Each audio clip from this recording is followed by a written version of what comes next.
Hey friends, I'm Jack Watson, UI UX designer, illustrator, animator, and donut connoisseur. We're going to be working on an Illustrator skills challenge together today. I see lots of friends jumping in the chat. Everybody is, speaking of donut connoisseur, everybody is talking about donuts. If you are joining us live on Adobe Live on YouTube or on Behance, you can hang out with our live chat.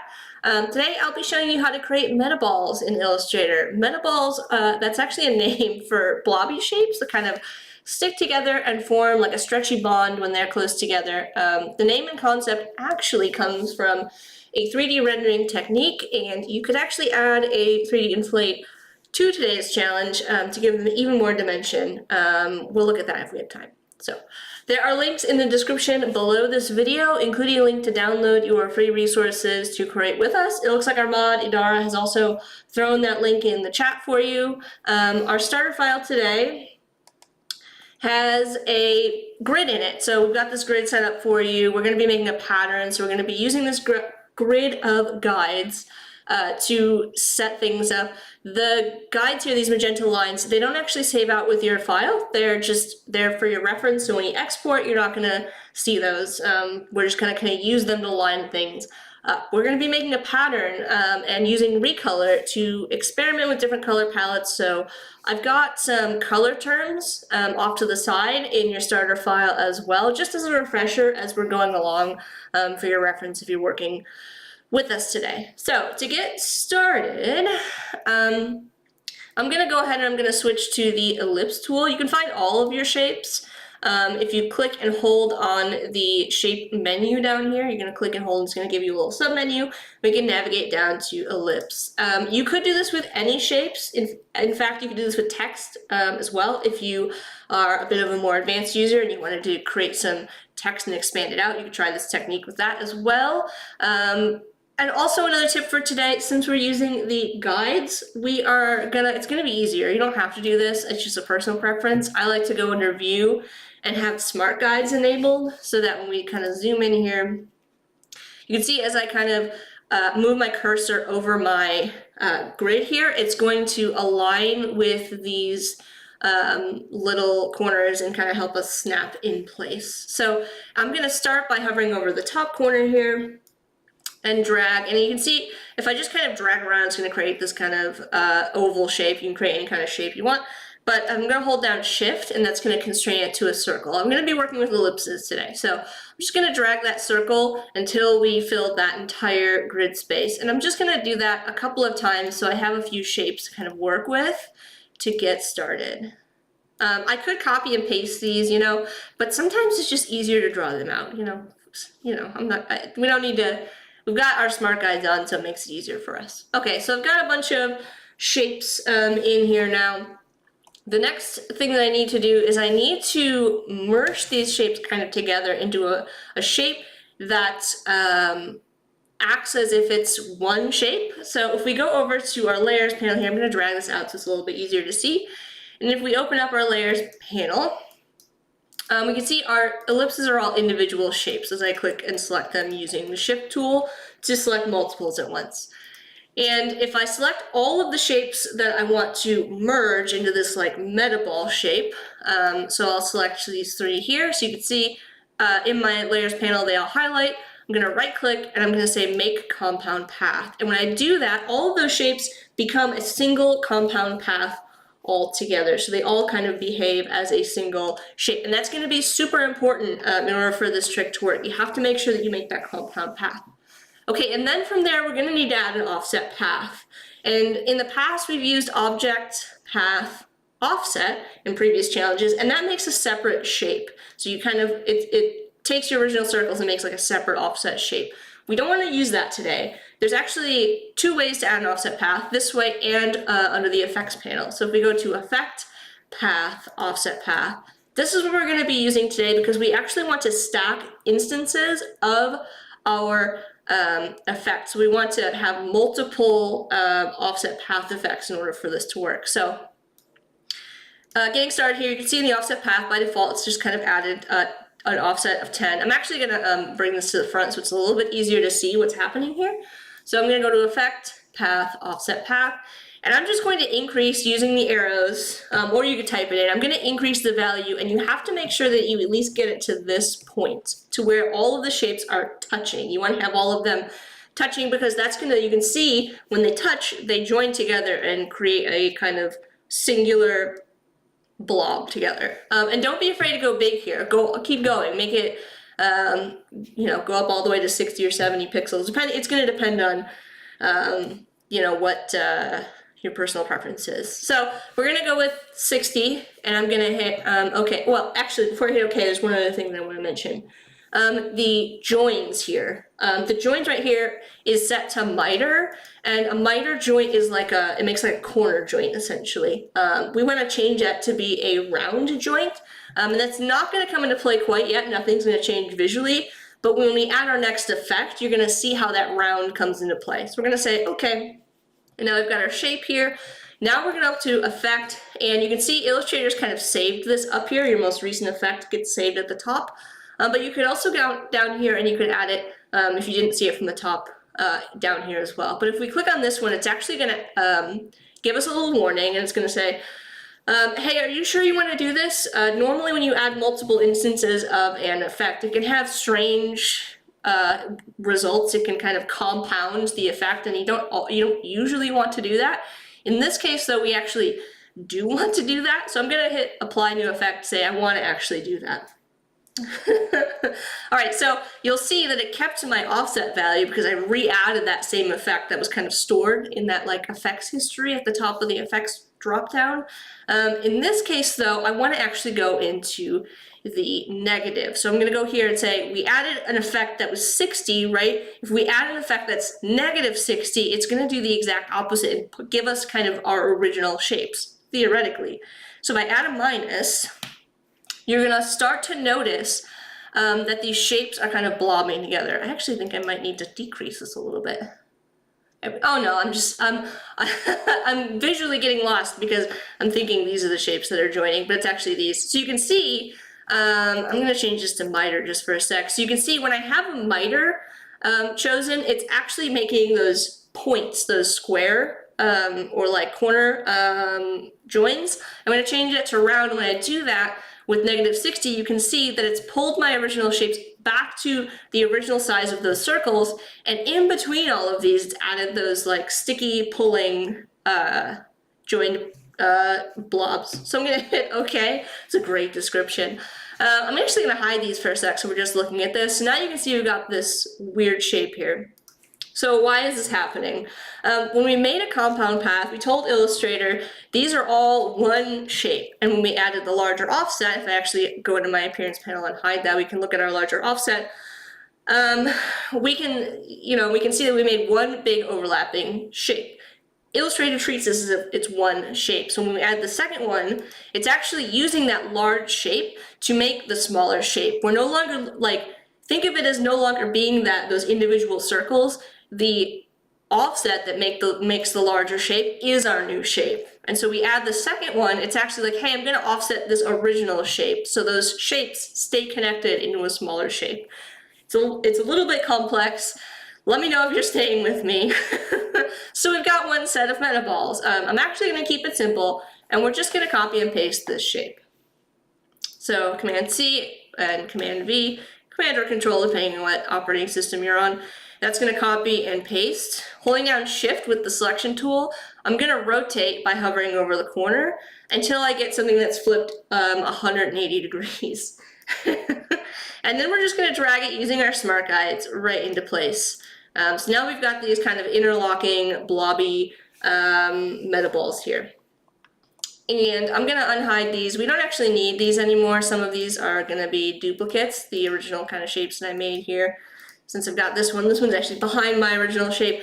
I need to do one more thing, and that is pull this shape over here. So when we're copying these, we need to think about how these are going to repeat.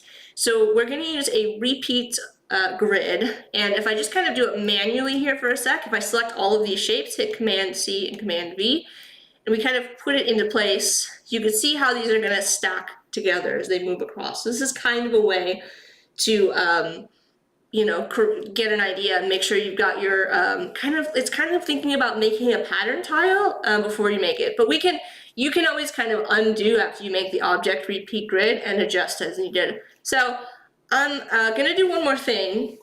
And now it's time to talk a little bit about color before we get into making our pattern. So to make this easier to see, I'm gonna switch my fill and stroke. I'm just gonna grab my, holding down shift to select all of my shapes here.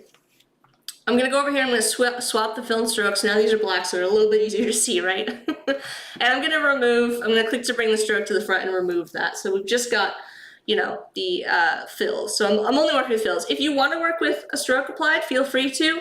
I'm just kind of, I'm gonna go work with fills so that it's a little bit easier to explain this next part. So now that we've got these, I'm going to apply just strictly values. So over in my swatches panel over here, you can see I've got this folder of just gray swatches, and I'm gonna apply different values, so lights and darks, like lighter and darker gray values, to each of these shapes. And those lighter or darker gray values are going to translate to the colors when we use recolor art. So starting from the top here, we can just add a couple. You don't want to use pure, make sure your, side note, make sure your fill is brought to the front. You're gonna want to make sure you don't use 100% black, because typically that doesn't change color. It keeps 100% black or 100% white. So you're gonna want to go through here and add a whole bunch of values. And I'm just kind of making sure that I like, you know, the level of contrast between these. That looks pretty good. I think those are different colors. Yeah. Okay. So we've got some gray values, and so when we use recolor art, these values are going to stay. So we're going to have a nice range of values in our color palette. So if this was, you know, if we had like, you know, red, blue, yellow, and green, each of those colors will get applied to the different values that we've created here. Now we're ready to make our repeat here. And I'm checking the chat for questions. If anybody has any questions, please make sure you either ask them in our live chat over on YouTube or Behance, or you can leave a comment on the YouTube video. I see Raquel saying, not easy to explain, but very well explained. Thank you. It's a little tricky to understand, but once you kind of play around with the technique, you should start to see how it's working. Okay, so I am going to select all of these, and we're going to make our repeat now. So I'm going to select everything. We're going to object, repeat, and I'm going to choose grid. When we do that, we're going to need to make some adjustments so everything lines up. And with the repeat, you're going to have these two. They're sort of like little arrows. Let me see if I can zoom in here. Little up and down arrows, and they're along the top as well. And when you move these, those are actually going to bring your shapes, your pattern tiles, kind of farther or closer together. And then you can zoom in if it makes it easier to kind of see. And you can use your grid to kind of line things up. And then the same at the top. It's going to move things either closer together or farther apart until you kind of get a pattern all the way across where each of these circles or whatever shape you're using kind of fits into this grid. And feel free, if you, like I said, if you want to experiment with different shapes or totally ignore my grid, you can do that as well. It's really up to you. All right, and then the other thing that we can do is we're going to want to make sure that we use these big handles. These ones, they're like really long ones. Let me zoom in so it's a little bit easier to see. These long handles across the bottom. The only one that we really need to focus on is the bottom one here. We need to bring this down so that fills our artboard. We want to cover our artboard. You can pull in the sides if you want to and get everything kind of fit in your artboard. The nice thing though about, you know, Illustrator is that, you know, when we have this artboard here, when we export this file, everything's going to get cropped to that artboard anyway, so I don't really worry about what's going to be on the outside. Okay, so we've got our pattern set up. It looks really cool, really funky. I don't actually need, now that we have everything kind of lined up inside of the grid, I don't need this template layer, so I'm just gonna hide it so it's a little bit easier to see everything without that distracting magenta. And then the last thing that I need to make sure to do before we get into recolor is I need to go to Object, and I need to expand this. So I need to expand my my repeat, my grid repeat, so I just have the shapes that I'm working with recolor. Okay, lots of stuff that we talked about. I'm glad everybody in the chat seems to be enjoying this technique. Like I said, it's really cool and you can use it with different shapes. So let me know if you experiment with this or share with us in the Discord. So I'm gonna go up to edit with my group selected. I'm gonna go to edit colors, and I'm just gonna click on recolor artwork, which is gonna open up this window, which is a little bit intimidating. There's a lot of stuff in here, and it may feel a little bit overwhelming. It's okay, we're gonna go through it. I promise you it's not that complicated once you kind of understand what's going on here. So looking at our image, we've got all of our colors are kind of smack in the middle, right? Because in this color wheel, in the center is gonna be the desaturated colors. And then as I drag these out, I'm dragging them not only in the direction of the color I want to apply, but I'm dragging them out and it's increasing the saturation. So right now we've just got pure values, which is what we started with. And as I drag them out, I'm applying not just the hue or the color, but also the saturation, the intensity of the color. If I drag this in, you can see it gets less and less saturated. So I'm gonna pull this out, and I'm just gonna pull all of these out. And as I do so, I've sort of already started to create, these are a little bit farther away, but I've sort of started to already create an analogous color harmony, which means colors that are kind of next to each other. I'm gonna pop over for 1 second to color.adobe.com because this is a really great resource if you want to just kind of look at how the different color harmony rules work. You've got a whole drop down here where you can take a look at, and you'll see the same kind of color wheel, where you can look at how you can spread out those color dots to create different types of color harmonies. And the color harmony rules are just methods of choosing colors around the color wheel to create different color combinations. And that's really it. And that's all we're really doing here is we're starting to create this. Now, it gets a little bit difficult. Now we've kind of created a split complementary.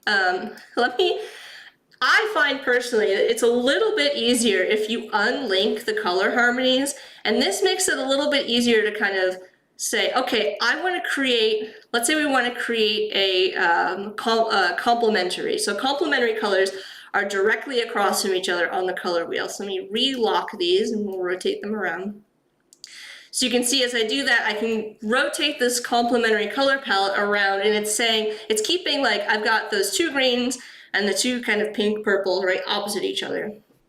If I unlink this, I can drag this around, and now I can create an analogous color palette, colors that are next to each other on the color wheel.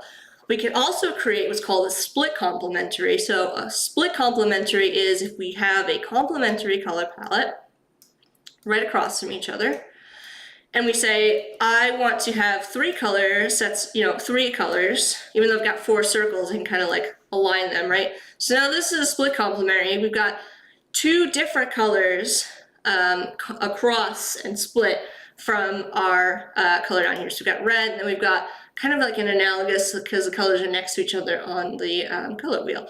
So let's say that we kind of want to experiment with this. You could drag these, let's say we wanted to like purples here. And this is how I like to play with the recolor art panel. And then once you kind of get a color harmony that you want to play with, if you want to play around with the split complementary, just lock it. And now you can continue to drag this around your color wheel, and it's going to keep that analogous color, or analogous, split complementary color harmony kind of locked into place. And you can just kind of try out different hues around the color wheel. Okay, so now we've got our colors. We like the hues. We like the way that this looks. Everybody's talking about how retro this looks. Yeah. There's 2 other options down here. We've got this left button, which is going to adjust the brightness, like how the value, how light or dark our colors are. So right now it's a little bit on the left of the center here, which means leaning a little bit dark. If we drag it over, you can even notice on our color wheel, it's going to brighten everything up. We can drag it to the right, it's going to darken everything up. So that left option, which is highlighted, is going to change the brightness. And then over on this side, you can see our saturation is actually quite high. So we can adjust that up or down by dragging as well. So now we can bring it back down and get really, really desaturated colors. We can bring it back up to get really, really saturated colors. Now you'll notice, even as I'm changing these things, that the original values are still staying the same. My darkest color is my red, my lightest color is this. These align with the original kind of gray values that we started with, right? That's why picking those values is going to be really important when you're kind of working on this. So, because they map to the output. All right, so going over here, there's two other ways that we can kind of explore color if this is a little bit complicated or you're like, I just want to understand how to, I need help picking good colors. So if you're struggling with this technique, you can try two other options. Generative recolor is the first one we're going to look at here. So in generative recolor, you can pick either one of these kind of options to get an idea of what these kind of look like, or you could type in a prompt. So from this window, you could type in anything that you kind of want, as you can imagine. So like, let's say you were working, I don't know, like a greeting card company or something like that, or, you know, I think we've got chocolate goo is a recommendation. So I'm gonna type in chocolate cake. Maybe this is a bakery that we're making a brand pattern for. We're gonna hit generate, and we're gonna get results that kind of are based on the prompt that we put in, the description that we put in. So I'm guessing a lot of browns. This is actually really cool, I'm not gonna lie. So you'll get a bunch of options here, and that's one way to do it. The other way, and I don't know how many people know about this, this is a really cool option that I stumbled upon recently, and I wanted to share it with you all. If we go back to our recolor panel, there's this color theme picker, and I'm gonna go ahead and you can use any kind of image, right? You can bring in an image as a reference. You can use a vector image, you can use a raster image like a JPEG. I'm gonna bring a JPEG of my donut background in. And I'm just gonna drag it in here. And then we're gonna go to edit colors, recolor artwork. And now I'm gonna use this color theme picker, and I'm just gonna grab this, and it's gonna apply those colors to my pattern. Now again, it's keeping the values, right? So it's applying those colors, but it's changing them to be lighter or darker, depending on the original values, those gray values that we started with. So this is a really cool way to, if you find like you have like a photo that you took or a color palette inspiration that you want to try, you can use this kind of technique to apply colors. Or maybe you have like an image you made in the past and you want to kind of add that color palette to your pattern or something like that. I don't know, I thought this was really cool. Let me know in the chat what you think. All right, so the last thing I'm going to show you is a little bit of a bonus since I mentioned it earlier. And that is going to be, we're going to go up, again, a little bit more advanced. If you want to, you can add a 3D inflate to this to add even more depth. So we're going to go to 3D materials, under effects, and we're going to add an inflate. And it's going to take a minute to apply to our pattern, but it's going to add even more depth and make this feel even more kind of blobby. And we could go in here and we could kind of adjust the lighting and materials. I find this to be really cool if we bring the metallic all the way up and then we turn on ray tracing. Now, just warning, ray tracing can be a little bit intense on your machine, so be careful here when you do this. But the cool thing about ray tracing is it'll actually start to pick up reflections, especially when you have the metallic turned all the way up, from the other shapes. So when I turn that on, it's going to give it a minute to think. It's going to apply the ray tracing, which is going to pick up those other colors. And you're going to give it a sec. While it does this, don't forget to share your designs with us. There we go. Isn't that cool? It really does look like metal. When you're ready to share this with us, like you like the way that this looks and you want to get some feedback, you're going to go up to File, Export for Screens. If you're exporting a PNG in the settings, make sure you've got the background color set to white. And I am just going to make sure that this saves to my desktop. And then you're going to join our Discord community. And you can post in the DCC feedback channel if you'd like. So I'm just going to drag this in here and say, challenge 2. And everybody can give you feedback. You can check out what everybody's been working on. We've got a file here from Hugh. Lots of people sharing their work, or you can share with us on Instagram if you tag at Adobe Live. And again, those links are going to be in the description of this video if you'd like to share your work. All right, as always, thank you for working with me today. This was a skills challenge in Illustrator. We went over stacking effects to create a metaball pattern with the repeat grid and recoloring our pattern using different recolor options and color harmonies. We're live once a week now on Wednesdays at 10 p.m. Pacific, or 10 p.m. No, 10 a.m. Pacific on Behance and on the Adobe Live YouTube channel. But stay here, there's more live content right after me. Bye everyone!